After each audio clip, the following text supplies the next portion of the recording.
नाम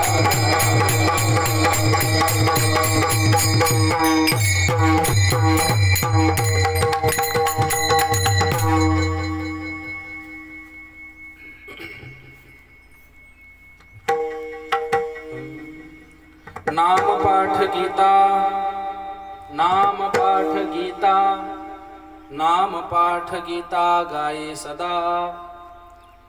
हाची उपदेश अर्जुना, हाची बोध सोपा अर्जुना उपदेश।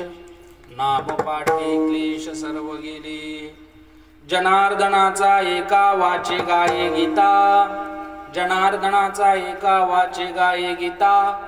हरपली चिंता जन्म मरण, हाची बोध सोपा अर्जुना उपदेश। नाम पाठे क्लेश सर्व गेले, गजाननं भूतगणादिसेवितं कपित्थजम्बूफलचारुभक्षणम् उमासुतं शोकविनाशकारकं नमामि विघ्नेश्वरपादपङ्कजं। महायोगपीठे तटे भीमरथ्यां वरं पुण्डरीकाय दातुं मुनीन्द्रैः समागत्य तिष्ठन्तमानन्दकन्दं परब्रह्मलिङ्गं भजे पाण्डुरङ्गं। पाण्डुरङ्गा करुणधामन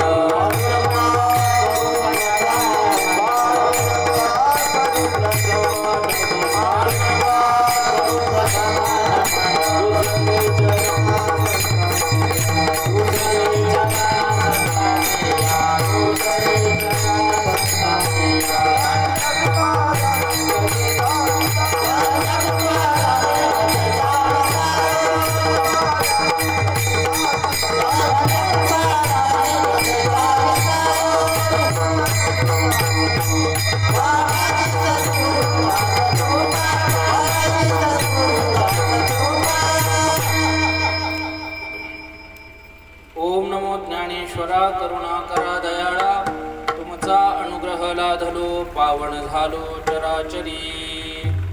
विधी विष्णू शिवात्मक मूर्तिधरं गजशूलक मंडलु चक्रकरं निगमागम तत्त्वविचार परं भज दत्त गुरुं त्रयतापहरं।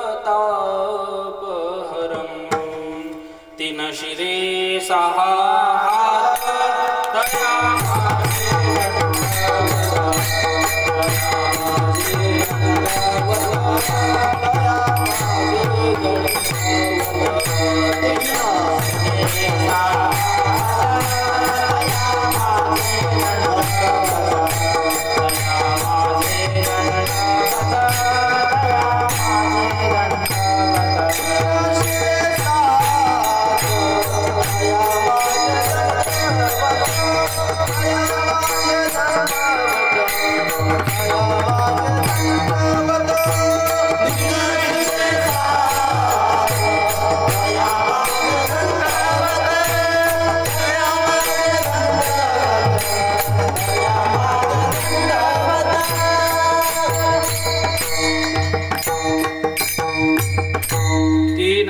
सहा हात तया माझे दंडवत। संपाद्य ज्ञानं च विदाय भक्तिं विलोकितो येन समाधिराजः। वैराग्ययुक्तं सुविचारवन्तं नमामि जोगं शिरसा गुरुं तम्। नाम पाठ गीता, नाम पाठ गीता, नाम पाठ गीता गाये सदा। अर्जुना हाची पै बोध अर्जुना उपदेश। नाम पाठे क्लेश सर्व गेले। प्रस्तुत कीर्तन रूपी सेवेकरिता निवडलेला अभंग पैठण निवासी शांतीब्रह्म श्री एकनाथ महाराज यांच्या गाथेतील गीता वर्णनपर अर्थात गीता महात्म्याचं प्रतिपादन करणारा हा 3 चरणाचा सरळपंथी असा अभंग आज सेवेकरिता उपस्थित केलेला आहे। विठ्ठल विठ्ठल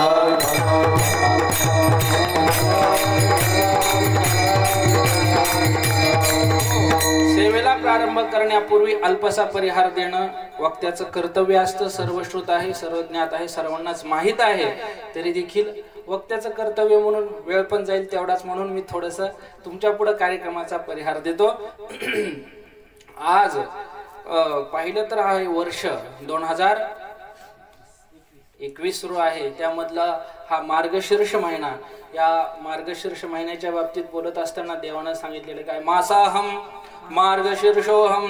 देवाच्या ज्या काही अनेक विभूत्या सांगितलेल्या आहेत त्या बरोबर आहे ना,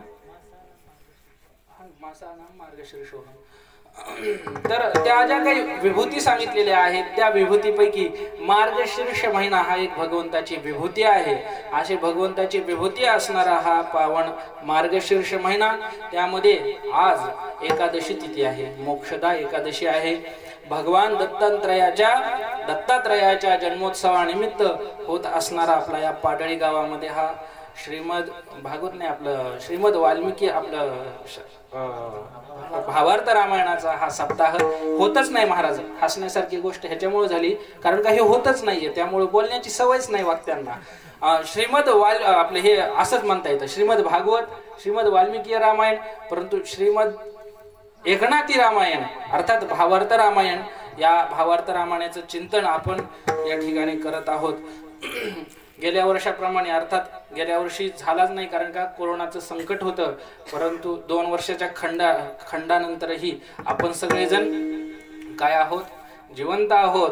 महाराजांच्या भाषेत सांगायचं म्हणजे आपली जे श्वासोश्वास आहेत ते लोहाराच्या भात्याप्रमाणे व्यर्थ जात नसून ते सत्कारणी लागत आहेत. का? कारण का आपण या 2022 मध्ये जिवंत आहोत आणि 2022च्या मार्गशीर्ष महिन्यातील भगवान दत्तात्रयाच्या जयंती उत्सवाला आज मोक्षदा एकादशीला आपण उपस्थित आहोत, नवे नवे जिवंत आहोत.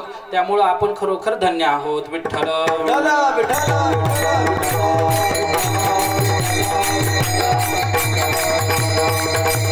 आज मोक्षदा एकादशी आहे. मोक्षदा एकादशीच्या बाबतीत आणि दुसरी एक महत्वाची गोष्ट ज्याच्याकरता कीर्तन आहे ती म्हणजे आज भगवती गीता जयंती आहे. गीतेचा आज अवतरण झालेला आहे आणि त्यानिमित्तच ही कीर्तन सेवा देखील आहे आजची. वास्तविक पाहता कीर्तन आपल्या सप्ताहामध्ये नाहीयेत, परंतु आज सकाळच्या सत्राला कीर्तन ठेवलं त्याचं कारण काय, तर आज गीता जयंती आहे आणि त्या भगवती गीता जयंती आपल्याला साजरी करण्याची असल्या कारणाने आपण या ठिकाणी सगळेजण उपस्थित झालेलो आहोत. वास्तविक पाहता आपण या महिनाच एकतर विशेष आहे, त्यामध्ये एकादशी ही तिथी आहे आणि त्याला गीता जयंती आहे ना. मोक्षदा एकादशीच्या बाबतीत सांगत असताना एक कथा आलेली आहे की एक वैखानस नावाचा राजा होता. सांगू ना कथा. वैखानस नावाचा राजा होता. त्या वैखानस नावाच्या राजाचे जे पितर आहेत ते पितर अधोगतीला गेलेले होते आणि त्या पितरांच्या अधोगतीमुळं ते परत त्यांच्या स्वप्नामध्ये येत होते. त्यामुळे लक्षात ठेवा, एखादी मेलेली व्यक्ती सारखी स्वप्नात येत असेल ना काहीतरी त्याच्या नावानं करा जेणेकरून त्याची सद्गती होईल आहे ना. तर त्या राजाचे पितर अर्थात त्याचे वडील त्याच्या स्वप्नामध्ये यायचे आणि ते सांगायचे की मी खूप दुःखामध्ये आहे, काहीतरी व्रत, काहीतरी अनुष्ठान, काहीतरी साधना कर की जेणेकरून माझा उद्धार होईल. आणि म्हणून राजा सकाळी उठल्यानंतर महर्षींकडे गेला आणि त्यांच्याकडे मोठ्या मोठ्या ऋषींना बोलवलं आणि सांगण्यात आलं की असं असं स्वप्न पडलं. पूर्वी स्वप्नाचे संकेत खरे व्हायचे बरं का, आता होतात का नाही एवढं काही विशेष नाही, परंतु पूर्वी व्हायचे स्वप्न संकेत खरे व्हायचे. आणि म्हणून राजानं सांगितल्यानंतर त्या ऋषींनी सांगितलं की राजा, ज्या काही 24 एकादशी आहेत बरोबर, वर्षभरामध्ये 24 एकादशी येतात, त्या 24 एकादशी पैकीच एक असणारी जी मोक्षदा एकादशी, हिचं नावच आहे मोक्षदा. मोक्षदा शब्दाचाच अर्थ होतो मोक्षम ददाती इति मोक्षदा है ना. ही मोक्षदा एकादशी आहे. या मोक्षदा एकादशीचं तू अनुष्ठान कर असं सांगितल्यानंतर राजानं खटकून वेळ नसल्यामुळे पटकन अनुष्ठान केलं मोक्षदा एकादशीचं आणि त्याच्या पुण्याने त्याच्या पितरांचा उद्धार झाला. अशी ही आजची मोक्षदा एकादशी आहे. विठ्ठल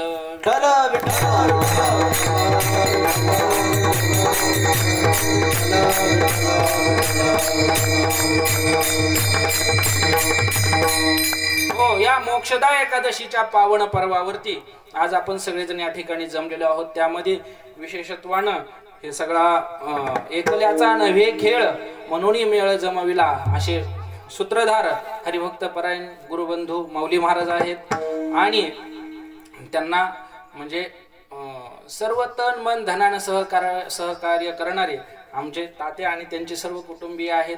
त्याचप्रमाणे आणखी भाविक भक्त बापू असतील आणि सगळे ज्येष्ठ श्रेष्ठ उपस्थित असणारे माझे या ठिकाणी गुरुबंधू आहेत, ज्यांच्या मुखारविंदातून आपण भावार्थ रामायणाचं श्रवण करत आहात ते हरिभक्त परायण श्री सगळेच आचार्य बरं, रामायणाचार्य, भागवताचार्य, देवी भागवताचार्य, ज्योतिषाचार्य, आणखी काय असले आचार्य तर ते सगळेच आचार्य असणारे श्री हरिभक्त परायण वैभवजी महाराज। त्याच नंतर माझे ज्येष्ठ गुरुबंधू नवनाथ महाराज, नारायणजी महाराज, योगेश महाराज, नारायण महाराज, विठ्ठल महाराज आणि माझे सहपाठी असणारे श्री हरिभक्त परायण राजेश महाराज आणि उद्धव महाराज, अर्थात आपल्या सर्वांचे आवडते बापू आणि मृदंगाचार्य महाराज संकेत महाराज, या सर्वांच्या उपस्थितीनं या कार्यक्रमाला शोभा आलेली आहे। या सर्व महात्म्यांच्या चरणारविंदी प्रणिपात करतो आणि सेवेला प्रारंभ करतो। विठ्ठल विठ्ठल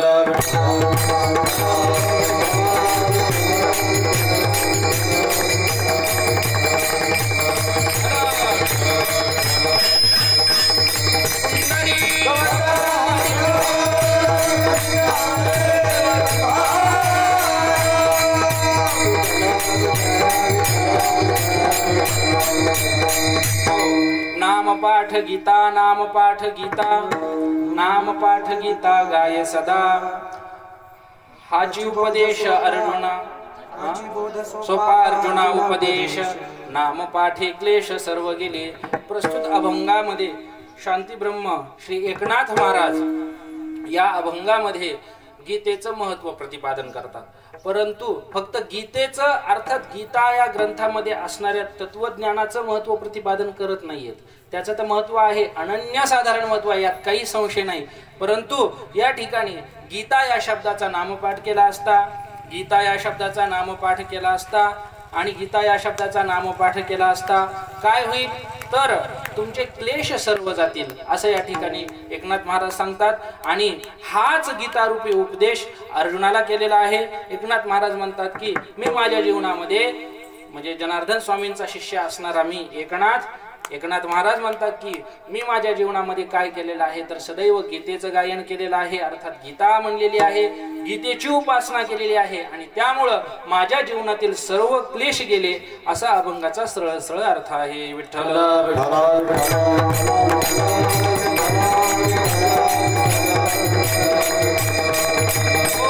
गीतेबद्दल बोलायचं म्हटलं तर आता हा पूर्ण अभंगच गीतेचं वर्णन करणारा आहे, परंतु त्यामध्येही ज्यावेळेस ज्ञानोबराय गीतेबद्दल बोलतात हे की नाही की काय बोलतात सांगा ना एक प्रदक्षिणा जपाची या बाहेरोनी करती या आणि ध्यान मिसे निरंतर या उपासिती, या भगवद्गीतेच्या बाबतीत बोलत असताना सांगतात की एक प्रदक्षिणा जपाची या गीता गीता गीता असा जप जरी केला आणि जर याची प्रदक्षिणा केली या ग्रंथाची आहे ना तर प्रदक्षिणा म्हणजे ठेवून प्रदक्षिणा केली, हे पहा आपल्या शास्त्रामध्ये ग्रंथाला अनन्यसाधारण महत्व आहे। आणि गीतेच्या बाबतीत बोलत असताना ज्ञानोबराय सांगतात की गीता जाणा हे वाङ्मयीन मूर्ती श्रीहरीची, भगवंताची साक्षात मूर्ती म्हणजे भगवती गीता आहे। विठ्ठल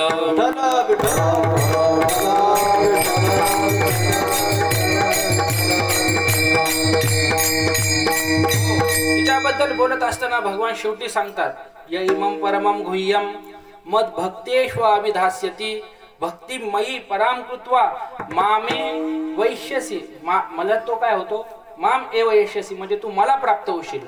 जो या ग्रंथाची काय करतो भक्ती करतो आहे ना, या इमं परमं गुह्यम जो या परम असणाऱ्या गीतारूपी गुह्याला लोकांमध्ये सांगतो, चिंतन करतो, अध्ययन करतो, तो काय करील तर तो माम येते, तो काय होतो मला प्राप्त होतो, अर्थात भगवत स्वरूपाला प्राप्त होतो। अशा प्रकारचं गीतेबद्दल बोलत असताना भगवान श्रीकृष्णाने 18व्या अध्यायामध्ये सांगितलेलं आहे. विठ्ठल.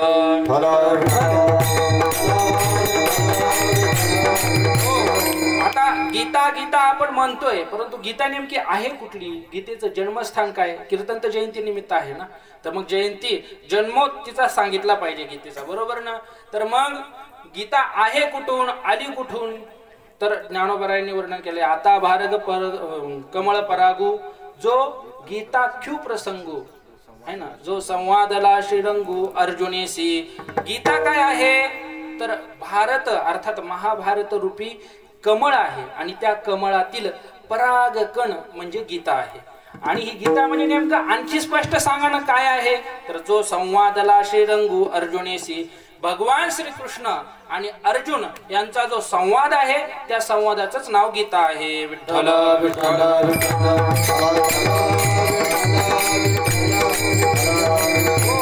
अर्जुन संकट पडता जग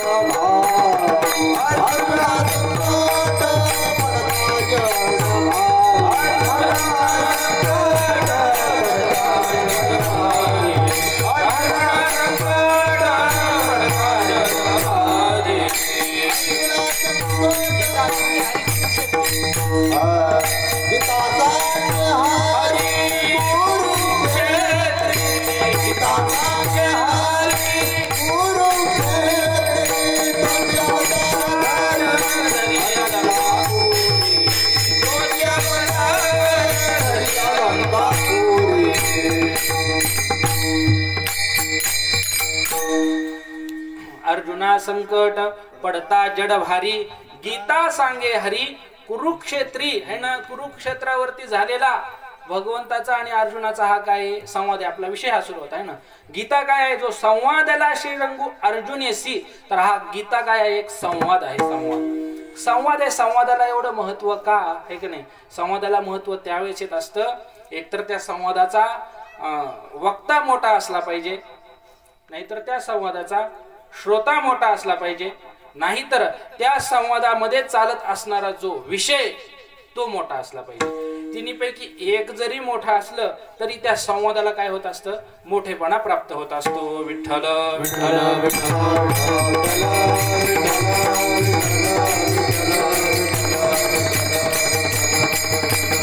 हो, पुढे जरी सामान्य समाज बसलेला असला, परंतु पाठ सांगण्याकरता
संवादाला मोठेपणा कधी प्राप्त होत असतो? तर त्याचा वक्ता मोठा असल्यानंतर, श्रोता मोठा असल्यानंतर, किंवा संवादाचा विषय मोठा असल्यानंतर. मोठा म्हणजे श्रेष्ठ, बरं मोठा नाही घ्यायचा तर मोठा म्हणजे श्रेष्ठ. तर या ठिकाणी वक्ता कोण आहे? तर स्वमुखे आपण सांगे तो श्री विष्णू आहे का नाही. स्वतः भगवान विष्णू हेच काय कृष्ण रूपाने अवतीर्ण होऊन सांगत आहेत. अर्थात गीतेचा वक्ता कोण झाले? तर साक्षात भगवान परमात्मा आहे. बर, गीतेचा श्रोता कोण आहे? तर गीतेचा श्रोता अर्जुन आहे. अर्जुन है ना. ज्ञानोबरायांनी म्हणावं की अहो अर्जुनाची पाती जे परिसनया योग्य होती तीही कृपा करून संती अवधान द्यावे, असं ज्ञानोबराय परिहार देत असताना म्हणतात. याचा अर्थ अर्जुनाचा अधिकार मोठा असला पाहिजे है ना. अर्जुन सामान्य नव्हता है ना. अर्जुनाच्या बाबतीत बोलत असताना आणि भक्तराज किरटी परिसत असे है ना. आधीची विवेकाची गोठी वरी प्रतिपादी श्रीकृष्ण जगजेटी आणि भक्तराज किरटी परिसत असे. थोडं दुर्लक्ष तरी सांभाळून घ्या. तर भक्तराज ऐकणारा श्रोता कोण आहे तर भक्तराज अर्जुन आहे. बरं अर्जुन निस्ता भक्तच आहे का हो? नाही. अर्जुनीच्या ठिकाणी धैर्य आहे. अर्जुन भक्त आहे. अर्जुन शूर आहे का नाही. तुझी या लाटेपणाचा आहो असं ज्ञानोबरांनी त्रैलोक्यासे तुझे म्हणजे तुझ्या मोठेपणाचा कुठल्या क्षत्रियत्वाच्या मोठेपणाचा आहो भीती सगळ्या त्रैलोक्याला आहे. विठ्ठल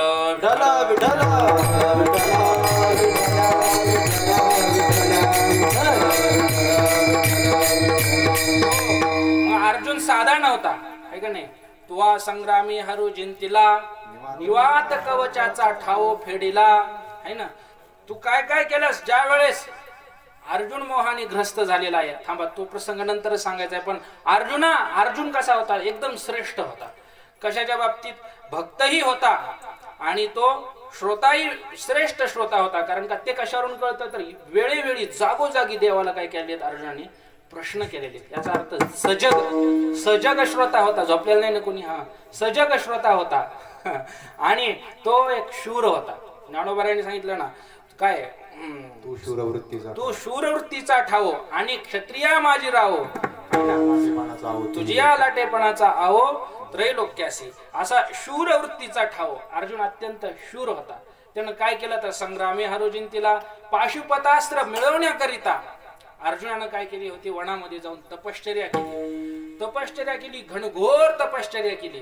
परंतु अधिकाराची गोष्ट असते.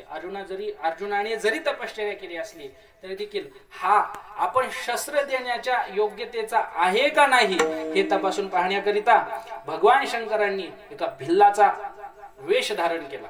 भगवान शंकराचीच आराधना ती करत होते. भिल्लाचा वेश धारण केला आणि अर्जुनही मृगय करता अर्थात शिकारी करता निघालेला होता. त्यावेळेस एक रानडुक्कर समोरून गेलं डुक्कर आणि मग त्याला बाण मारला. दोघांचेही बाण इकडून भिल्लानेही बाण मारला आणि तिकडून अर्जुनानेही बाण मारला. दोघांचेही बाण युगपत लागले आणि मग शिकार नेमकी कोणाची आहे ना. ही शिकार अर्जुनाची का ही शिकार भिल्लाची. त्या दोघांमध्ये तसं खात कोणी नव्हतं. विचार नका करू जास्त पुढचा. फक्त मारला मी माझ्या बाणाने हा प्राणी मेलेला आहे निर्णय होण्याकरिता. माझ्या मेला की तुझ्या बाणाने मेला हा निर्णय बरं का. पुढचा नका विषय घेऊ. तर हा कोणाच्या अगोदर बाण लागला आणि हा कोणाच्या बाणाने मेला याचा निर्णय होत नाहीये. दोघांची युगपत बाण लागल्यामुळं दोघांमध्ये एक ठराव झाला की आपण दोघं काय करू युद्ध करू. जो जिंकेल तोच काय झाली श्रेष्ठ ठरेल. आणि म्हणून असं ठरल्यानंतर त्या भिल्लासोबत अर्थात भिल्ल रूपे असणाऱ्या भगवान शंकरासोबत अर्जुनाचं युद्ध झालं. आणि मग अर्जुनाचं युद्ध झाल्यानंतर अर्जुनाने एवढा कारण तो सांगितलंय तू शूरवृत्तीचा ठाव.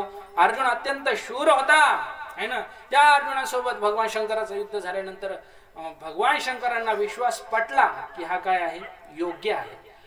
अस्त्र देण्याच्या आशीर्वाद देण्याचा हा योग्य आहे असा विश्वास भगवान शंकरांना ज्यावेळेस अर्जुनाच्या बाबतीत झाला त्यावेळेस भगवान शंकर प्रगट झालेले आहेत आणि पाशुपतास्त्र अर्जुनाला दिलेला आहे. आणि मग असा हा अर्जुन आहे का नाही तो आज संग्रामी हरुजिंतीला अशा संग्रामामध्ये निवात कवचाचा ठाव फेडीला. निवात आणि कवच नावाचे दोन दैत्य होते. त्यांचा ठाव फेडीला मुळासकट त्यांना काढून टाकलं असा तू अर्जुन आहे ना. मग असा शूर भक्त अर्जुन भक्तराज किरीटी परिषद असे भक्त आहे शूर आहे. त्याचप्रमाणे काय आहे तो उत्तम असा श्रोता देखील आहे. आणि म्हणूनच ज्ञानोबारांनी म्हणलं की अहो अर्जुनाची पांती जे परिसन या योग्य होती. अर्जुनाचा अधिकार मोठा आहे आणि म्हणून वक्ता असणारे भगवान श्रीकृष्ण हेही श्रेष्ठ आहेत. श्रोता असणारा अर्जुन हाही श्रेष्ठ आहे. बरं मग विषय श्रेष्ठ आहे का नाही तर विषयही श्रेष्ठ आहे. काय विषय श्रेष्ठ आहे तर गीता हाच त्या संवादाचा विषय आहे. विठ्ठल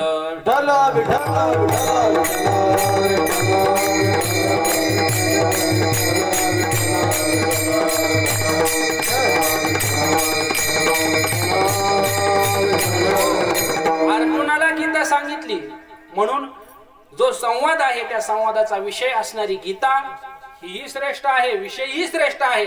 वक्ताही श्रेष्ठ आहे. आणि श्रोताही श्रेष्ठ आहे, या तिन्ही गोष्टी कळल्या, परंतु गीता सांगितली का, आहे का नाही? मेन प्रयोजन गीता निर्माण झाली. जयंती म्हणल्यानंतर त्या प्रसंगाचं वर्णन करणं काय युगपद आहे, म्हणजे क्रमप्राप्त आहे आणि ते आपण करायलाच पाहिजे. मोठे मोठे शब्द उगा वापरायचे असतात बरं, त्याचा काही संदर्भ नसतो. विठ्ठल विठ्ठल.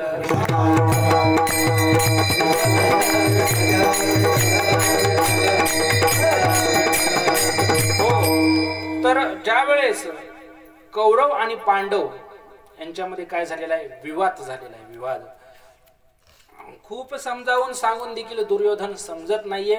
दुर्योधनानं सांगितलेलं आहे की सुईच्या अग्रभागावरती बसेल, सुईच्या टोकावर बसेल, एवढी सुद्धा जमीन मी युद्धाशिवाय पांडवांना देणार नाही. बरोबर. आणि मग त्यामुळं कितीही प्रयत्न करून भीष्माचार्य, द्रोणाचार्य, स्वतः भगवान श्रीकृष्ण अशा मोठ्या मोठ्या लोकांनी प्रयत्न केले कशाचे, युद्ध थांबवण्याचे, तरी देखील युद्ध काही थांबवण्यात आलेलं नाही. आणि शेवटी मग युद्ध होण्याचं ठरलंच. युद्ध होत असताना मग दोन्ही पक्षामध्ये काय झालेलं आहे, युद्धाची तयारी झालेली आहे. हा पूर्ण विषय आपण गीतेमध्ये पहिल्या अध्यायामध्ये पाहिलेला आहे. आणि मग त्यावेळेस धृतराष्ट्राने प्रश्न केलेला आहे ना, धर्मक्षेत्रे कुरुक्षेत्रे समवेतायुत्सवः मामकः पांडवाश्चैव किम कुर्वत संजय. कुठं आहे युद्ध? धर्मक्षेत्र असणाऱ्या कुरुक्षेत्रावरती युद्ध आहे. आता त्यामध्ये पण प्रश्न असा उपस्थित होऊ शकतो की कुरुक्षेत्राच्याच ठिकाणी का बरं युद्ध खेळलं? दिल्लीमध्ये जागा कमी होती का? दिल्ली म्हणजे त्या काळचं काय हस्तिनापूर, सध्याची दिल्ली, तिथं काय जागा कमी होती का युद्धाला? जागा कमी नव्हती, परंतु त्याच ठिकाणी युद्ध का खेळायचं, त्याच ठिकाणी युद्ध का केलं, त्याचं एक कारण आहे, ते सांगतो. भजन करा. विठ्ठल विठ्ठल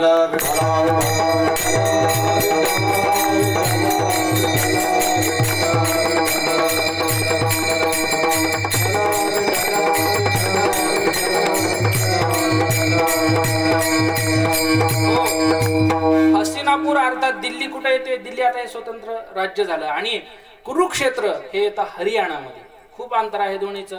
या ठिकाणी युद्ध ठरलं. त्याचं कारण असं आहे की भगवान श्रीकृष्ण एकदा त्या कुरुक्षेत्रावरती भ्रमण करत होते आणि त्यावेळेस त्यांनी पाहिलं की एक शेतकरी शेतामध्ये काम करत आहे. आता शेतकरी काम करतो म्हटल्यानंतर तो असे मस्तपैकी चकाचक कपडे घालून आणि असं पावडर वगैरे लावून थोडी करणार आहे. त्याच्या अशा घामाच्या धारा लागल्या होत्या, त्याचे कपडे सगळे घामानं भिजलेले होते. तो काम करत होता आणि त्याची पत्नी त्याच्याकरता, साहजिकच आहे, मंडळी काय घेऊन येत असते, मागून जेवण घेऊन येत असते. तुम्हाला चांगला अनुभव आहे त्याचा. तर ती पत्नी त्याची काय घेऊन आलेली आहे, त्याच्याकरिता जेवण घेऊन आली. जेवण घेऊन आल्यानंतर तिनं बाळाला एका झाडाखाली ठेवलं. हा सगळा प्रसंग भगवान श्रीकृष्ण पाहताय बरं. झाडाखाली ठेवलेला आहे आणि ती पतीला बोलवण्याकरिता गेलेली आहे. तितक्यामध्ये काळा सर्प, एकदम म्हणजे झाल विषारी असणारा एक नाग त्या बाळाला येऊन चावलेला आहे. आणि ते मूल आहे, बाळ आहे, ते त्याच ठिकाणी गतप्राण झालेला आहे. मुलगा मेला. ती माऊली तिच्या नवऱ्याला बोलवण्याकरिता गेलेली आहे की महाराज जेवायला चला, दिवस डोक्यावर आले आहे ना, डोकं दिवसा आले म्हणणार होतो. विठ्ठल विठ्ठल.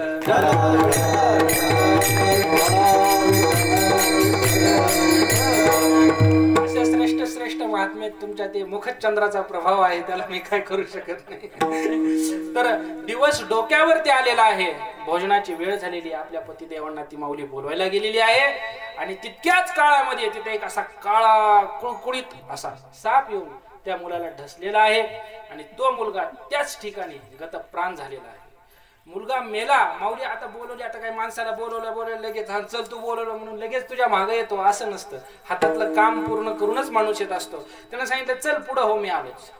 ती माऊली आली आणि तिनं पाहिलं की मुलाच्या तोंडाला फेस आलेला आहे, मुलाला साप चावलेला आहे, मुलगा मेलेला आहे. आपला नवरा सकाळपासून काम करतोय, एक नाही तांबडं फुटायला शब्द आहे ना इकडं, तांबडं फुटायला तो शेतामध्ये आलेला आहे. आणि आता दुपारी पार दिवस डोक्यावर आलाय, 12 वाजून गेलेले आहेत. आता नाही तेव्हा. आणि अजून यांनी काहीच खाल्लेलं नाही. जर मी यांना सांगितलं की मुलगा गतप्राण झालेला आहे तर हे जेवणार नाही. आणि म्हणून धैर्य कसं असतं बघा ना. त्या माऊलीनं काय केलेलं आहे, ते जे बालक आहे त्या बालकाला त्याच्या अंगावरती पांघरून टाकलं आणि मालकाला बोलवलं, त्यांना जीव घातलं आणि नंतर सांगितलं की आपला मुलगा गेला. ह्याच्यामध्ये सांगण्याचं तात्पर्य काय की त्या जमिनीमध्ये हे धैर्य आहे, हे धारिष्ट्य आहे, हा धिटपणा आहे की स्वतःच मेलेलं सुद्धा माणूस पाहिलं तरी देखील उघड्या डोळ्यांनी पाहून त्याच्याविषयी मोह होणार नाही असा त्या जमिनीचा गुण असल्या कारणानेच त्या कुरुक्षेत्रावरती युद्ध ठरलेलं आहे. विठ्ठल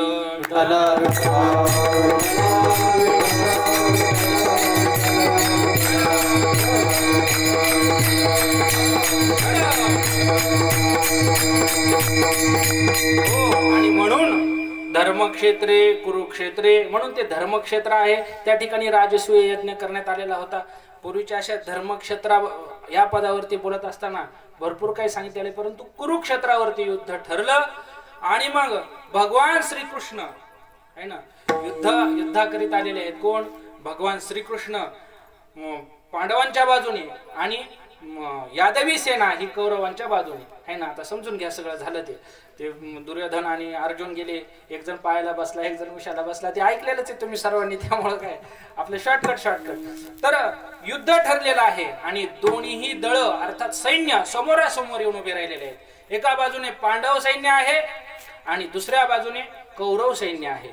भगवंत पांडवांच्या बाजूने आहेत आणि भगवंताची सेना ही कौरवांच्या बाजूने आहे. असं दोन्ही सैन्य उभा असताना मोठमोठे काय होत आहेत, रणवाद्य त्या ठिकाणी धम धम धम वाजत आहेत. काय ते भेरी, निशाण, कहाळ, भोंगळ असे सगळे वाद्य त्या ठिकाणी काय होत आहेत, वाजत आहेत. रणवाद्य का वाजवायचे? त्या वीरांना थोडस स्फुरण यावं म्हणून रणवाद्य वाजवायचे असते, बरोबर ना. तर मग ते रणश्री विजयश्री त्यांच्या अंगामध्ये अशी यावी म्हणून ते वाजवत असतात रणवाद्य. ती गावातल्या कुस्ती खेळत नाही, ढबडांग ढबडांग ढबडांग ढबडांग वाजवतात. असाच आवाज येतो त्याचा, माहितीये का, काढून दाखवला तर ते त्या पहिलवानाला स्फुरण यावं म्हणून ते वाजवले जातात. तसं रणवाद्य वाजत आहे, दोन्ही दळामध्ये रणवाद्य वाजत आहेत.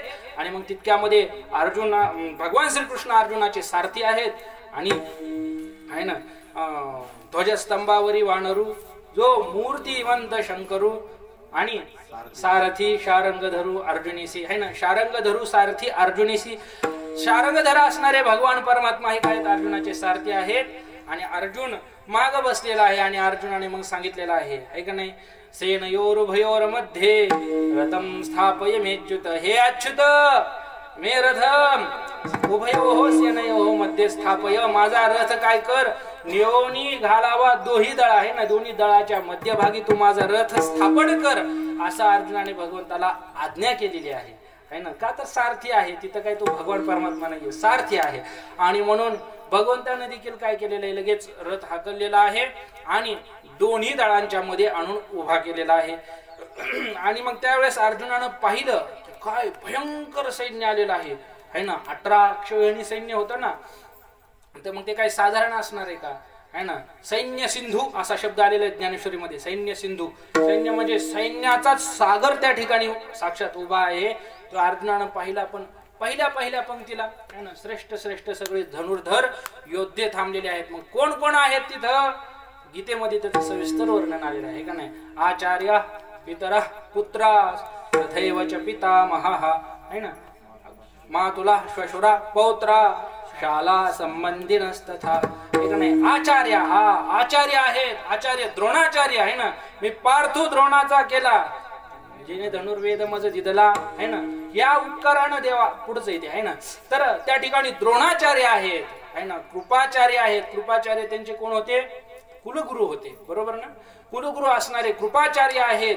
आणि हा भीष्म गंगानंदनू जो प्रताप तेजस्वी भानू आहे ना, प्रतापामध्ये सूर्याप्रमाणे प्रखर असणारे भीष्माचार्य, द्रोणाचार्य, कृपाचार्य आहे ना, आचार्य पितरः आहे ना, श्रेष्ठ असणाऱ्या वडीलधारी माणसं त्या ठिकाणी आहेत. पौत्रा नातू आहेत, पुत्र आहेत. दुर्योधनाधिकांचे जे पुत्र आहेत ते यांचे काय आहेत, पुत्रच आहेत. शाला म्हणजे मेहुणा, बरोबर ना. शाला म्हणजे मेहुणे आहेत. असे खूप खूप सगळे कोण आहेत या ठिकाणी माझे नातेवाईकच आहेत असं अर्जुनानं बारीक निरीक्षण केलं. आयला सगळे आपल्याच पक्षाचे आहेत म्हणे, आहे ना. गुरु आहेत, गुरु आहेत, आजोबा आहेत, पंजोबा आहेत, भाऊ आहेत, मुलं आहेत, पुतणे आहेत, मेवणे आहेत, सगळे आपलेच असल्यानंतर मग अर्जुनाने सांगितलं, देवा एतांना हंतुमिच्छामी घ्नतोपी मधुसूदन. मी काही ह्यांना हाणू शकणार नाही. अपित्रैलोक्य राज्यस्य हेतु किम नो मही कृते देवा. अरे वेळ लागला का काय? अख्ख्या त्रैलोक्याचं जरी राज्य मला प्राप्त झालं तरी देखील मी यांना मारणार नाही. आणि मग हे साधारण असणारे हे पृथ्वीचं राज्य, हे साधारण राज्य, याच्याकरता मी यांना कस काय मारू बरं. विठ्ठल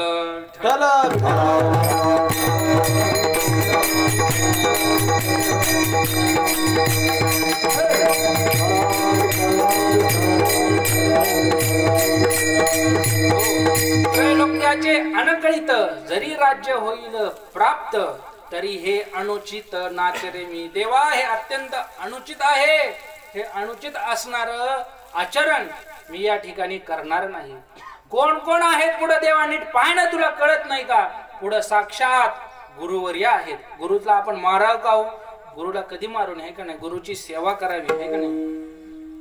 गुरुण हत्वा हि महानुभावान श्रेयो भोक्तुम भैक्षमपि हलोके हत्वार्थ कामोस्तु गुरुणी हैव भुंजी भोगान रुधिर प्रदिग्धान. अर्जुनानं सांगितलं, देवा अशा महानुभव असणाऱ्या गुरूंना मारण्यापेक्षा गुरून अहत्वा यांना न मारता भिक्षा मागितलेली बरी. भिक्षा भीक मागून खाल्लेलं बरं आहे ना. यांना मारायचं आणि यांच्या रक्तामध्ये मांसामध्ये बुडालेले जे भोग आहेत त्याच्या अर्थाच्या सर्व ववे आहेत बरं. भोग घेवसावे रुधिरी बुडाले जे असं आहे ना. तर की जे काही भोग आहेत, तर भोग म्हणजे काय असणार आहेत. सोन्याचे दागिने आहेत, मुकुट आहेत, अमुक तमुक हे सगळे काय आहेत. आपल्याच गुरूंच्या रक्ताने, आपल्याच आजोबांच्या, भावांच्या, मुलांच्या, पुतण्यांच्या, मेहुण्यांच्या रक्ताने भिजलेले हे सगळे भोग आहेत. आणि अशा रुधिर प्रदिग्धान, रुधिरामध्ये रक्तामध्ये माखलेले भोग भोगण्यापेक्षा मला असं वाटतं की देवा मी हातामध्ये झोळी घ्यावी आणि उगा आळंदीला जाऊन आपलं मधुकरी मागून खावं असं अर्जुन बोललेला आहे की. आणि बरं देवा हे सोडा म्हणे, ह्यांचं सोडा, परंतु ज्यावेळेस युद्ध होईल आणि हे ह्यांना मारतील, ते त्यांना मारतील, त्यांच्या स्त्रिया विधवा होतील. स्त्रिया विधवा झाल्यानंतर काय होईल तर कुळामध्ये अनाचार होईल आहे ना. स्त्रीषु दृष्टा सुवार्ष्णेय जायते वर्ण संकरो नरका यैव कुलघ्नानाम कुलस्य च पतन्ति पितरो हेषाम लुप्त पिंडोदक क्रिया. देवा सगळे पितर काय होतील. आहा कटा त्यांचे करीती पितर वंशधुराचार्य पुत्र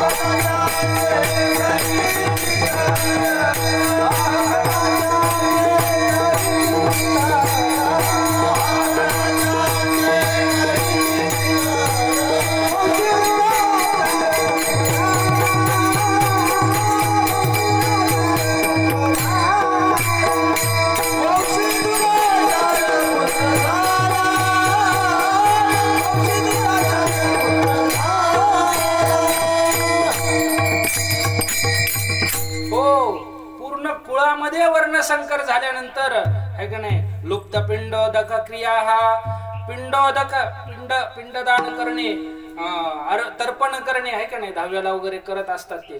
पहा आता ज्यावेळेस युद्ध झालं त्यावेळेस कोणी राहिलं होतं का हो माग. म्हाताऱ्या त्या धृतराष्ट्राशिवाय पिंडदान करायला कौरवांचं, बरोबर का नाही. तर मग असं युद्ध झाल्यानंतर लुप्त पिंडोदक क्रिया आहे का नाही. पिंडदान करणे, उदक क्रिया करणे अर्थात तर्पण करणे, या सगळ्या क्रिया काय होऊन जातील, नष्ट होऊन जातील. आणि हा जो संकर होईल, वर्ण संकर होईल. देवा हा वर्ण संकर काय प्रधानमंत्री बनवतो का काय म्हणे, नरकायैव नरका करिताच आहे. संकरो नरकायैव कुलघ्नानाम कुलस्य च, ज्यांनी कुळाचा घात केला त्या कुळघात केला आणि कुळाला देखील काय आहे हा नरकच भेटेल. आणि त्यामुळं संकरो नरकायैव कुलघ्नानाम कुलस्य च. तर पतंती पितरो हेशाम आहे ना, पतंती पितर मग पतित होतात, हे स्वर्गामध्ये असतील, वैकुंठामध्ये असतील, आणखी कोणत्या लोकांतरावरती असतील तर त्यांना खाली यावं लागतं. आणि मग ते आहा गटा त्यांचे काय जन्माला आलं म्हणते, हे आमच्या कुळामध्ये आमच्या कुळी नव्हते ऐसे आहे ना, ते नका लावू तिकडं, ते चिपिसे लावले. ते पितर म्हणतात हे असं आमच्या कुळामध्ये जन्मालाच कशाला आलं की ज्यानं तर आमच्या उदक क्रिया तर केल्याच नाही, उलट केलेल्या कर्माच्या मुळे आम्हाला पतन अवस्था प्राप्त झाली असं म्हणून ते पितर देखील आपल्या नावानं टाहो फोडतात. आणि मग देवा हे सगळं असं होणार असेल तर मग मला सांग देवा, तू युद्ध का बरं करायचं आहे का नाही. आणि त्यामुळं मी काय करतो, आपली झोळी घेतो आणि मधुकरी मागतो असं अर्जुन म्हणत आहे. विठ्ठल विठ्ठल.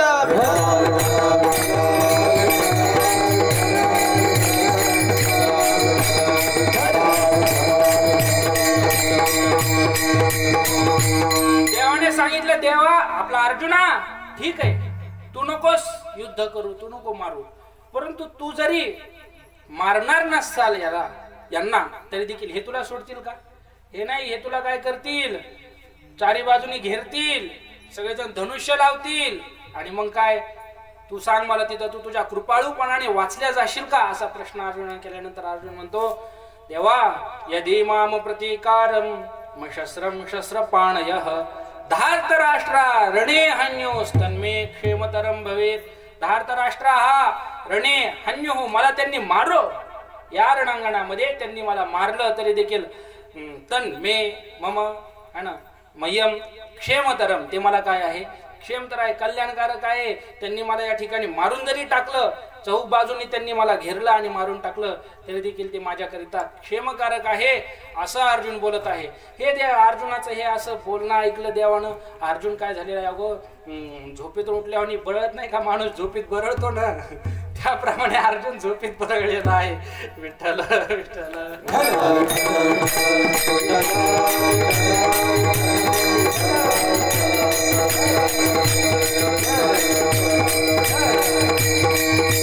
काही लोक महाराज झोपेमध्ये बरळतात, इतके बरळतात. आता जाऊ द्या, दृष्टांत नाही सांगत, सगळे श्रेष्ठ लोक इथं नावाप्रमाणे नको बघायला.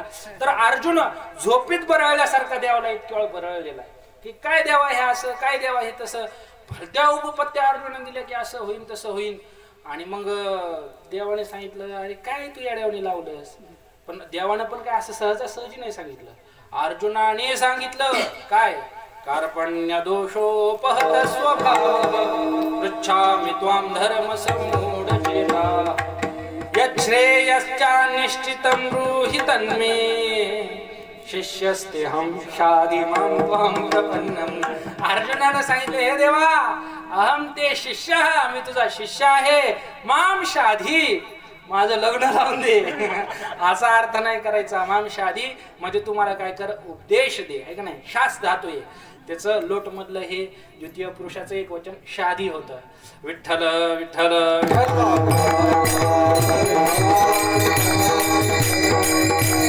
हो देवा, कार्पण्य दोष, करुणता रूपी दोषामुळे, कारुण्य रूपी दोषामुळे आहे का नाही माझं चित्त हतबल झालेलं आहे आणि मला काही कळत नाहीये की मी काय करायला पाहिजे आणि काय नाही करायला पाहिजे है ना.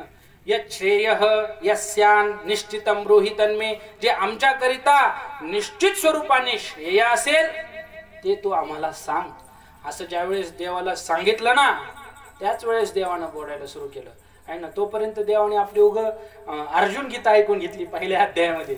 फक्त अर्जुनाचं म्हणणं ऐकून घेतलं की अर्जुन काय काय म्हणत आहे, सगळं अर्जुनाचं बोलणं ऐकून घेतल्यानंतर मग देवानं बोलायला सुरू केलं. म्हणे लय शहाणपणा नको करू आहे ना, म्हणजे तसे शब्दच आहेत ज्ञानेश्वरीच्या वयामध्ये. अशोचानन्वशोचस्त्वं प्रज्ञावादंश्च भाषसे गतासून गतासूंश्च नानुशोचन्ति पंडिताः. ऐका नाही, अशोचानन्वशोचस्त्वं प्रज्ञावादांश्च भाषसे, असा श्लोक म्हणल्यावर छान वाटतंय ना. अशोचानन्वशोचस्त्वं प्रज्ञावादांश्च भाषसे गतासून गतासूंश्च नानुशोचन्ति पंडिताः. पंडिताः गतासून गतासूंश्च नानुशोचन्ति. अर्जुना, जे पंडित लोक असतात ना, जे शहाणी माणसं असतात ना, पंडानाम आत्मबुद्धी ही आहे ना. गुरुवर्य शास्त्री बाबा पंडित शब्दाची वाक्य नेहमी नेहमी सांगायची पाठामध्ये. पंडानाम आत्मबुद्धी यस्य स पंडितः आहे ना. पंडित कोणाला म्हणायचं? ज्याची आत्मविषयक बुद्धी आहे ना, त्याला पंडित म्हणायचं. आणि पंडित लोक जे असतात ना भाऊ, शहाणे लोक जे असतात ना अर्जुना, ते काय करत नसतात, गेलेल्या माणसाचा शोक करत नाहीत आहे ना. काय अशोचानन्वशोचस्त्वं, जे शोचनीय आहेत, अशोचनीय आहेत त्यांच्याविषयी शोक करत नाही, आणि जे शोचनीय आहेत त्यांच्याविषयी शोक करत नाहीत. का बरं? कारण का शोक करून काही फायदाच नाही. जर शोक केल्याने ती व्यक्ती परत येत असेल, ते कार्य होत असेल तर शोक करावा, परंतु शोक केल्याने काही फायदाच होत नसेल तर शोक करू नये. म्हणून अशोचानन्वशोचस्त्वं प्रज्ञावाद. खूप मोठ्या मोठ्या गोष्टी हाणल्या तू आहे ना. उगा मी गप बसलो होतो तर त्रिसुदृष्टा सुवार्ष्णेय जायते वर्ण संकर हत्वैताना तदाईन भलत काय काय तू पहिल्या अध्यायामध्ये बोलला. प्रज्ञावादान आहे का नाही. उगा पंडितासारखं बुद्धिमान मनुष्यासारखं तुम्हाला या ठिकाणी बोललास, परंतु हे तुझं जे आहे ना बोलणं, ते बोलणं काही योग्य नाहीये. विठ्ठल विठ्ठल.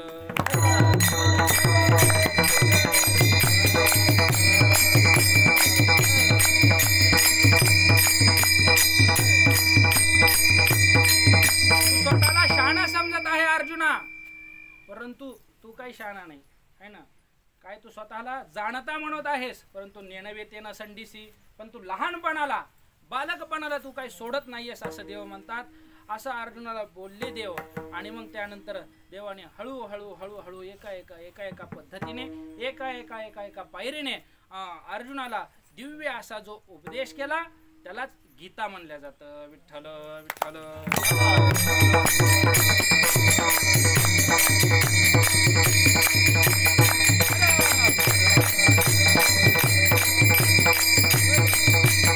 आणि तो उपदेश ज्या दिवशी केला तो दिवस आजचा आहे.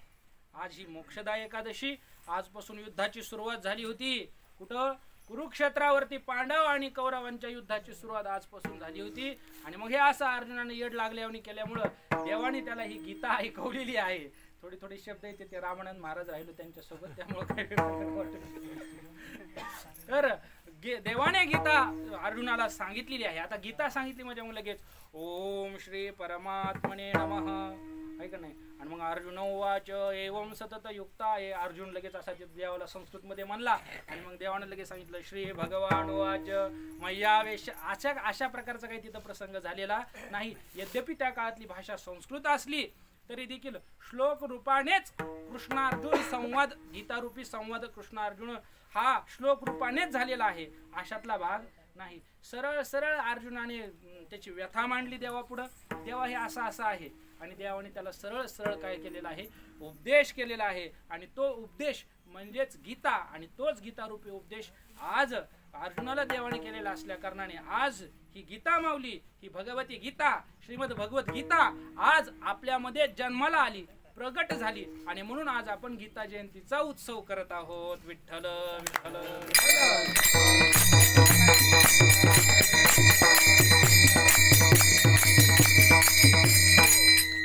तर मग ही गीता आणि ह्या गीते बाबतीत बोलत असताना सर्व साधू संतांनी, महात्म्यांनी, ज्ञानोबारायांनी तर गीतेचं किती वर्णन केलेलं आहे, तोंड भरून वर्णन केलेलं आहे ना. आता गीतेच्या बाबतीत बोलत असताना मला काही जास्त सांगता येणार नाही. एक श्लोक पाठ केला होता की गीता का वाचायची, गीतेचं पुस्तक का घरामध्ये ठेवायचं आहे ना. गीता हा पुस्तकम यत्र यत्र पाठः प्रवर्तते तत्र सर्वाणि तीर्थानि प्रयागादीनि तत्र वै. असा पद्मपुराणाच्या अंतर्गत जे गीतेचं महात्म्य आलं त्याच्यामधला हा श्लोक आहे की वराह पुराण वाटतं आहे ना. तर त्याच्यामधला हा श्लोक आहे की ज्या ठिकाणी गीतेचं पुस्तक आहे ना, एक प्रदक्षिणा जपाची या बाहेरोनी करतीय या. बाहेरोनी म्हणजे काय, नुसत्या पुस्तकाला जरी प्रदक्षिणा केल्या, गीतारूपी पुस्तकाला जरी प्रदक्षिणा केल्या तरी देखील मोक्ष प्राप्त होऊ शकतं. तर सांगतात की गीता हा पुस्तकम यत्र यत्र गीताया हा पुस्तकम, गीतेचं पुस्तक ज्या ठिकाणी असतं त्या ठिकाणी सगळे प्रयागादी निवर्तते आहे ना. जेवढे काही तीर्थ आहेत आदिपदाने पृथ्वी तलावरती असणारे जेवढे पण काही तीर्थ आहेत आहे ना, सगळ्यात तीर्थांचा राजा कोणाला म्हटले गेलेले? प्रयागला म्हणलेले. तीर्थराज प्रयाग असा शब्द वापरतो का नाही आपण. आणि मग प्रयाग तीर्थाचा वास त्या घरामध्ये राहत असतो. ज्या ठिकाणी गीतेचा पाठ होतो, ज्या ठिकाणी गीतेचं पुस्तक असतं त्या ठिकाणी प्रयाग आदी करून सर्व तीर्थांचा वास राहतो. म्हणजे सर्व तीर्थ त्या ठिकाणी येत असतात. म्हणून जरी आपल्याला वाचता नाही आलं तरी देखील गीतेचं पुस्तक अवश्य सोबत ठेवायचं. आमचे गुरुबंधू होते, त्याचे आमचे गुरुच होते भागवत महाराज म्हणून. तर ते नेहमी सांगायचे की मी कुठं गेलो तरी माझ्यासोबत गीता असते. आणि तेव्हापासून मी पण आपली गीता ठेवतोय. त्यांनी सांगितलं होतं की अनिष्ट टळतं, अनिष्ट टळतं गीता सोबत ठेवल्यानंतर. आणि मग त्यामुळं गीता या हा पुस्तकम यत्र यत्र पाठः प्रवर्तते तत्र सर्वाणि तीर्थानी प्रयागादी निवर्तते. पण काओ महाराज, आम्ही नाही का गीतेचं पुस्तक वागवू शकत नाही. आम्हाला गीतेचं पुस्तक वागवायचं देखील खूप जड होतं. यद्यपि आमचा अर्धा किलोचा फोन आम्ही वागवत असलो तरी देखील आम्हाला गीतेचं पुस्तक वागवणं जड वाटतं. आणि त्यामुळे मग आम्ही काय करावं, तर मग एकनाथ महाराजांनी सांगितलं की तुम्ही काय करा, फक्त गीता गीता गीता या गीता शब्दाचा नामपाठ करा. नामपाठ गीता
नामपाठ गाय सदा.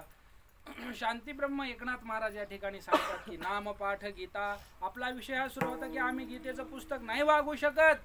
तर एकनाथ महाराजांनी सांगितलं नका वागू, काय अडचण नाही. तुम्हाला सांगितलंय प्रयागादीने तीर्थाने सर्व तिथं तीर्थ राहतात. गीतेचा ज्या ठिकाणी पाठ चालतो तरी तुम्हाला पटत नसेल आणि गीता तुम्ही नसाल ठेवू शकत तर काय करा. एकनाथ महाराजांनी दुसऱ्याच देखील एका ठिकाणी सांगितलं की नुसतं गीता गीता म्हणा. गीता गीता गीता वाचे जे मन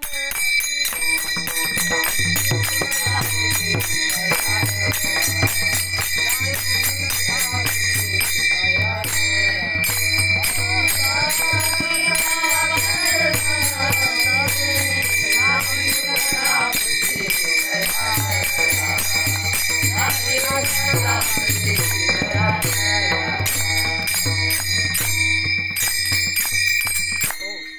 गीता गीता गीता वाचे जे म्हणती नाही पुनरावृत्ती तया नरा. नुसतं वाचे ना गीता म्हणायचंय, मग नामपाठ शब्द का टाकला तर महाराजांनी सांगितलं की गीता या शब्दाचा नामपाठ करा.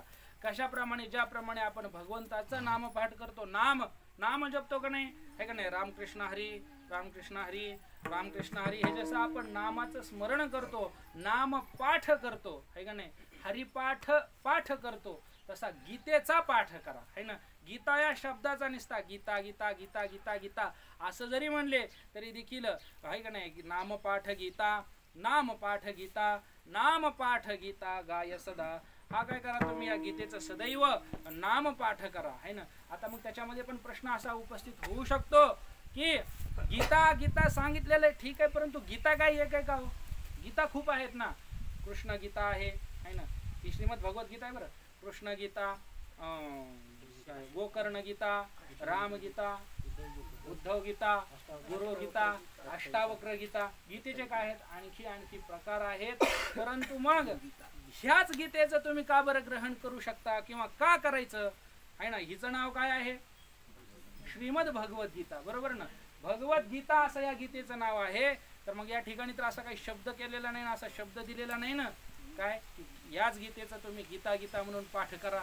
तर मग कशावरून आपण समजायचं की हीच ती गीता आहे म्हणून. तर याचं उत्तर आहे ना, गुरुवर्य राऊत बाबांनी सांगितलं की जो काही वक्त्याचा जो विषय असतो सांगण्याचा, त्यावेळेस वक्ता बोलत असतो, है ना.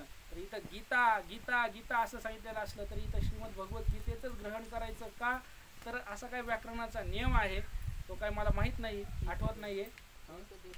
एक देश विकृत मनन्यवत.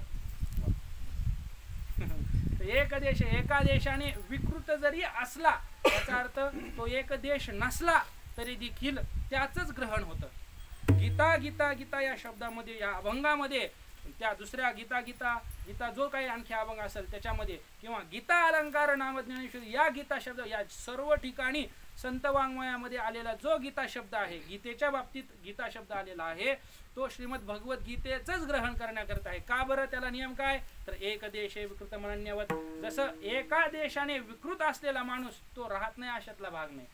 पर्यायाने असं समजा होणार नाही कधी, परंतु कदाचित झालंच आणि माझा डोळाच गेला तर माझा एक देश काय झाला, विकृत झाला. जगदंब जगदंब विकृत झाला. तर तो डोळा विकृत झाल्यानंतर विनोद नाही असं तुम्ही म्हणू शकता का, की हा विनोद नाही म्हणून? नाही, तुम्ही काय म्हणणार आहे, विनोदच आहे असं म्हणणार आहे. तसं आपण म्हणत असताना फक्त गीता गीताच म्हणत असो तरी देखील त्या ठिकाणी श्रीमद भगवत गीतेचंच काय आहे, ग्रहण केलेलं आहे. विठ्ठल विठ्ठल.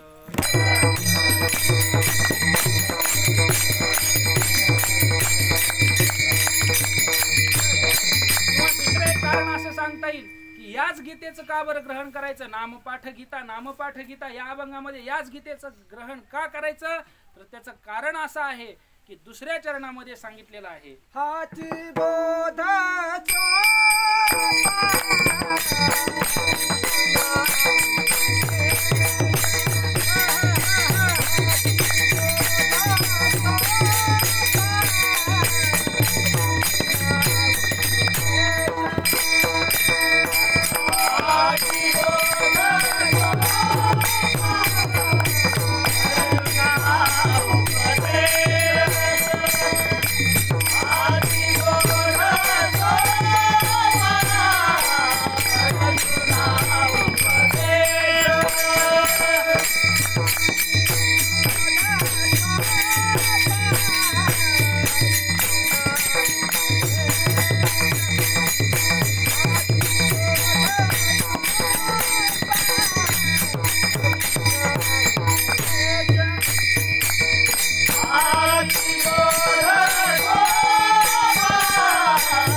बोध सोपा अर्जुना उपदेश नाम पाठे क्लेश सर्व गेले. या गीता नाम पाठ याच्यामध्ये हीच गीता का ग्रहण करायची तर खाली अर्जुनाचं नाव आलेलं आहे, बरोबर ना. आणि म्हणून याच गीतेचं ग्रहण करायचा हा आपला विषय सुरू होता. पुढे सांगतात की हाची बोध सोपा अर्जुना उपदेश नाम पाठे क्लेश सर्व गेले. अर्जुनाला उपदेश केलेला आहे देवाने, बरोबर ना. उपदेश कशाला म्हणायचं, त्याचे प्रकार किती वगैरे वगैरे सर्व काही विस्तार होऊ शकतो, परंतु आता वेळ झालेली आहे त्यामुळे आपण थोडस धावतं घेऊ विठ्ठल.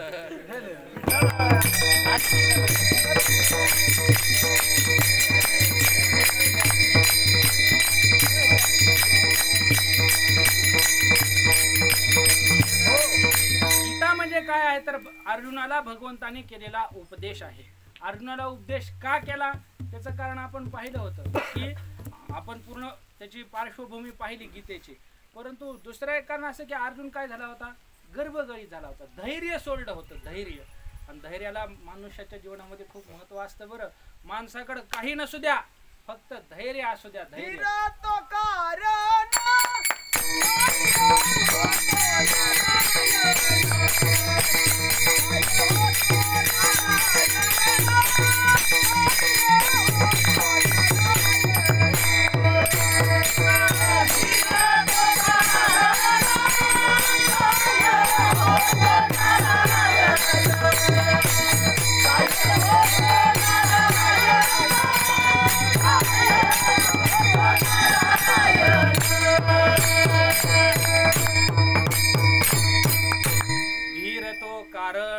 साह्य होतो नारायण. नारायण महाराज साह्य होतात, महाराज धीर असल्यानंतर. नाही करायची. दोन नारायण आहेत का? हो बापरे. दोन नारायण आहेत महाराज. धीर तो कारण साह्य होतो दोन नारायण. असं तर सांगतात की धैर्याला खूप काय आहे, महत्व आहे. तुम्हाला एक दृष्टांत सांगतो. आपल्याला काही दृष्टांत येतात, जास्त काही येत नाही. एक मेंढपाळ होता, त्याच्याकडे बऱ्याच मेंढ्या होत्या आणि त्या मेंढ्यामध्ये एक नर होता. काय म्हणते तुमच्याकडे त्याला? जावई. काय म्हणतात? आमच्याकडे बालिंग म्हणतात. बालिंग म्हणतात का? बरं, हा बालिंग. तुमच्याकडे काय म्हणतात? बकरा. बकरा, बालिंग, बोकड, येडका काय म्हणायचंय ते मला आहे ना. येडका ठीक आहे शब्द. त्यांच्यामध्ये एक ते येडका होता त्या मेंढ्यांमध्ये. येडका कसा भारदस्त असतो का नाही? माझ्याकडनं का बघू येडका सांगतोय. येडका आहे ना, येडका. तो येडकाही त्यांच्यामध्ये होता. तो काही जास्त मोठा नव्हता, बारकच पिल्लू होता.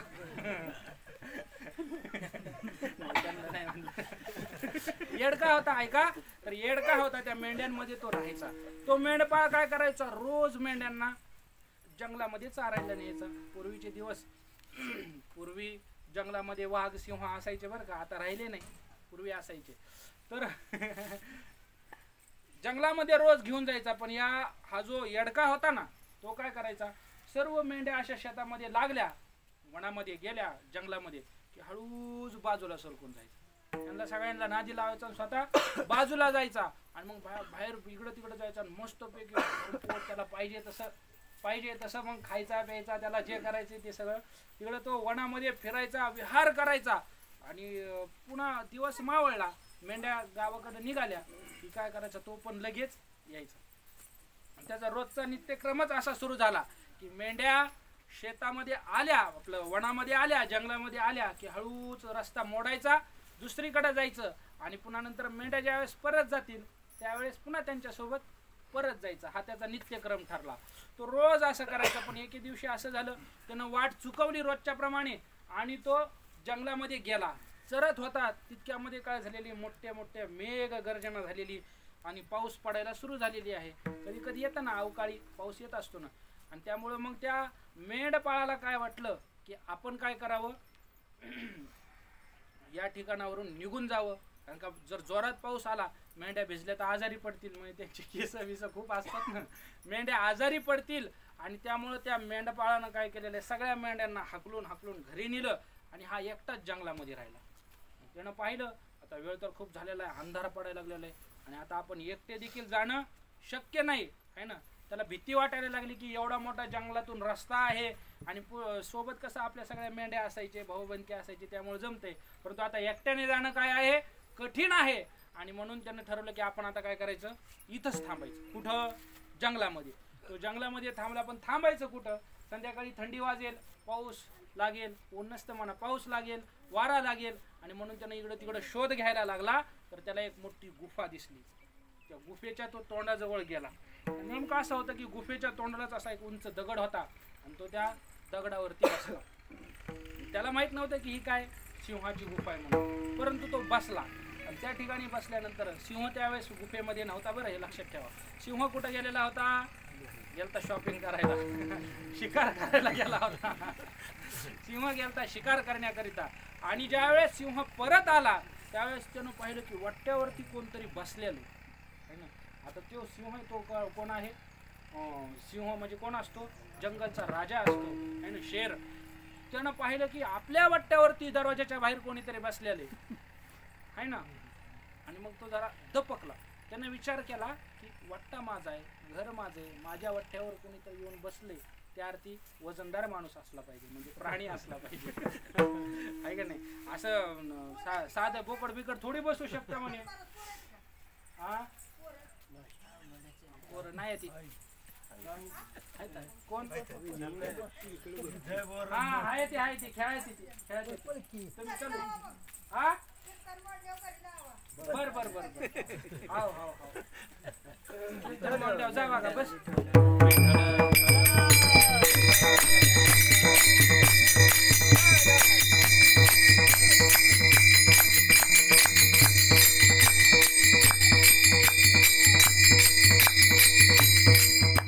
शहराची या गावा जयाला आले पाठवा, तो कार्यार्थू आगवा, विसरोनिया सांडोनिया विसरोनिया.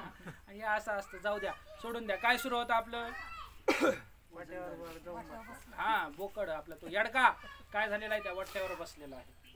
आणि मग सिंहानं विचार केला की ज्या अर्थी माझ्या वट्ट्यावर बसतोय त्या अर्थी दुसरा सिंह असला पाहिजे. त्यामुळे थोडा तो दपकला आहे ना, दपकला म्हणजे घाबरला. आणि मग त्यानं असा भेद भेद भेद भेद जवळ आला. जवळ हा त्यानं काय जवळ आला, असं थोडं पाहिलं दुरून. त्यानंतर मग म्हणला एकदा आवाज तर देऊन बघू कोण आहे म्हणून. त्या म्हणला कोण आहे रे, मोठ्यानं आवाज दिला. आता सिंहाचा आवाज येतो, आपला थोडी सिंहाचा आवाज आहे. मोठे डारकाळी फोडून त्यानं आवाज दिला. महाराज यडका भिला ना, पण त्यानं विचार केला भिवून जमणार नाही. भिलो ना काय ते संपलोच म्हणे. आपण जर भिलो तर आपलं काय, पोला पुंडली घर घेऊन जाईल म्हणे, अभंग आरती याच ठिकाणी होऊन जाईल, तर धाम परम मम होऊन जाईल म्हणे. आणि त्यामुळं आपण भ्यायचं नाही आहे ना. मी कशासाठी सांगतोय, धीर तो कारण ह्याच्यासाठी सांगतोय. धैर्य कसं माणसाला तारू शकतं मोठ्या मोठ्या प्रसंगामध्ये. तो भेला नाही बाबा, त्यानं तिथंच थांबला. आणि मग त्यानं मोठ्यानं आरोळी ठोकली, कोण आहे रे म्हणून. त्यानं लगेच सांगितलं मी मेषराज आहे म्हणे. मेषराज आहे ना, मेषराज म्हणजे मेंढ्यांमधला राजा. मेष शब्दाचा अर्थ होतो मेंढी. मेषराज आहे म्हणे.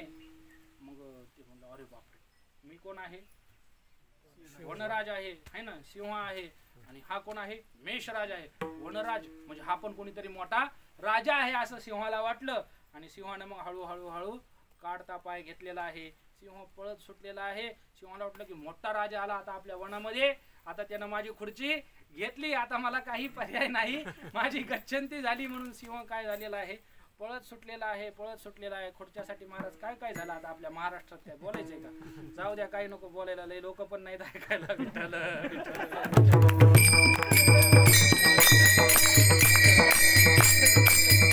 जाऊ द्या, त्या युतीनं घोळ केला म्हणून सोडून द्या विषय.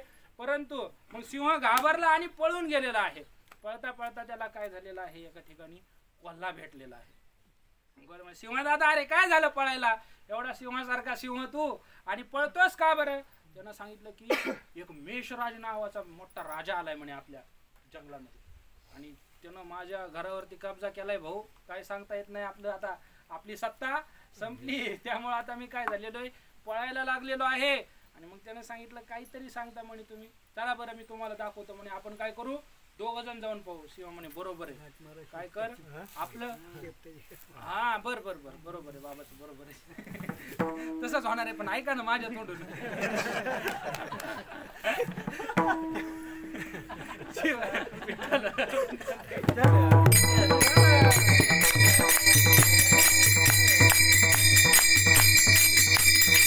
आणि मग काय झालेलं आहे, सिंहाला त्यानं म्हणलं चला परत जाऊ आपण. शिव म्हणला तुझा काय भरोसा भाऊ, आहे का नाही.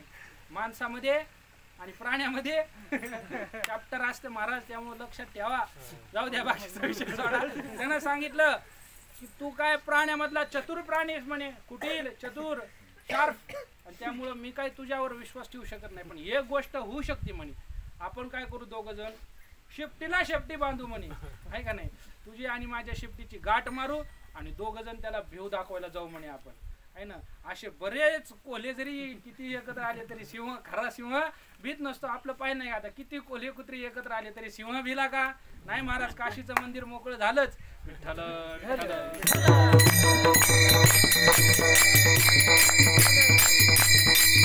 हळूहळू अयोध्येचं पण होईल. आपलं अयोध्येचं झालंच हे म्हणायचं होतं, काशीचं नाही अयोध्येचंच म्हणायचं होतं. हळूहळू मथुरेचंही होईल. सोडा विषय. सिंह आहे ना, त्यांनी काय केली, गाठ मारली एकमेकाची शेपटीला आणि दोघ जण निघालेले आहेत. आणि मग आल्यानंतर हळूहळू जवळ आले. त्या येडक्यानं पाहिलं की बापरे, आता तर दोघ जण येत आहेत, कोल्हा पण येतोय आणि सिंह पण येतोय, आता कसं करावं. आणि मग त्यानं घाबरला नाही, त्यानं धैर्य सोडलं नाही, त्यानं धीर सोडला नाही.